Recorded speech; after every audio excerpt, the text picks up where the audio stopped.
Hello दोस्तों, तो आज है 2025 का आखिरी मंगलवार। तो इसीलिए हम जा रहे हैं बजरंगबली हनुमान बाबा जी के दर्शन करने।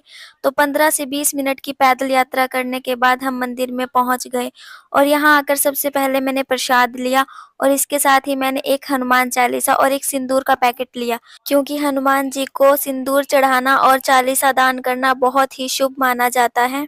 तो ये है एंट्री गेट और ये है एग्जिट गेट। तो चलिए साथ में अंदर चलते हैं और बजरंगबली जी के दर्शन करते हैं। अंदर आकर देखा तो काफी ज्यादा लंबी लाइन लगी हुई थी, बट हम शॉर्टकट रास्ते से जाएंगे। तो ये है वो शॉर्टकट रास्ता। अंदर आने के बाद सबसे पहले मैंने अपने हैंड वॉश किए और घर से मैं धूप और माचिस लेके आई थी। तो यहाँ पर मैंने धूप लगाई, फिर मम्मी ने भी धूप लगाई और ये है बजरंगबली जी की और सीताराम लक्ष्मण जी की सुंदर सी प्रतिमा। इनके सामने बैठकर सभी लोग हनुमान चालीसा पढ़ते हैं। फिर हमने भी यहाँ बैठकर हनुमान चालीसा पढ़ी। फिर जो मैं हनुमान चालीसा लेके आई थी उसको मैंने यहीं पे रख दिया और सिंदूर के पैकेट को वहां पर रख दिया जहां से तिलक लगता है।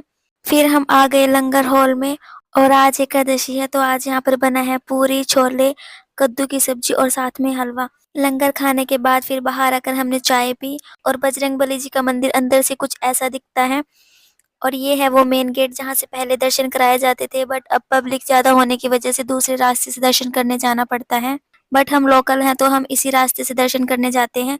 और यहाँ पर भीड़ देखिए आप कितनी ज्यादा बढ़ गई है।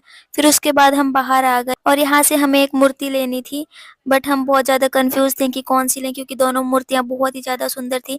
फिर हमने ये वाली मूर्ति सिलेक्ट की और यहाँ से मूर्ति लेने के बाद हम दूसरी दुकान पर पहुंच गए, क्योंकि यहाँ से हमें एक फोटो लेनी थी और यहाँ भी हम बहुत कंफ्यूज थे कि कौन सी फोटो लें। फिर हमने ये वाली फोटो सिलेक्ट की और इसे लेकर हम पहुंच गए तीसरी दुकान पर, क्योंकि यहाँ से हमें लड्डू गोपाल जी के लिए एक सुंदर सी पोशाक लेनी थी। और पोशाक लेने के बाद हम 15 से 20 मिनट की पैदल यात्रा करने के बाद अपने घर पहुंच गए। Okay bye.